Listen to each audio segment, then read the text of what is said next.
আসসালামু আলাইকুম।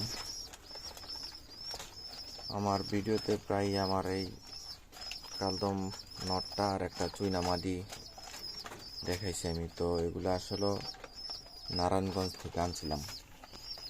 নারায়ণগঞ্জ থেকে আনার পরে 5-7 মাস পরে এই যে এই ছোট ছোট বাচ্চা রেখা চলে গেছিল। তো 2 দিন যাবৎ আমি বাচ্চাদেরকে এই যে হ্যান্ড ফিডিং করাইতেছি, এগুলো খাওয়াইতেছি। তো 2 দিন পরে আজকে সকালবেলায় যে মাত্র এসে কবুতর, এখন বাজে 9:30-9টার কাছাকাছি, কবুতরে খাবার দিতে আসছি। তো দেখি কালদম পায়রাটাই যে আসছে 2 দিন পরে, 5 মাস পরে চলে গেছে, 2টা বাচ্চা থুয়ে চলে গেছে। এখন আজকে দেখি এখন খুব খুলে আসছে, খুবের সামনে উড়াউড়ি করতেছে। তো আসতে পরে আর দেরি করে নেই, ধইরা পাখা কাইটা দিছি। আগেও পাখা কাটা ছিল, তো কিছু পাকা উঠছে, মনে করছিলাম যাবে না, তারপরে চলে গেছে।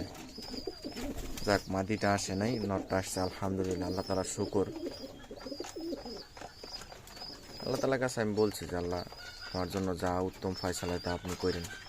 আল্লাহ তাআলা মেহেরবানি করছে, নটটা আসছে। তো বাচ্চাদেরকে যাক হয়তো ওই খাওয়াবে, তারপরে দেখি আমি খাওয়াই।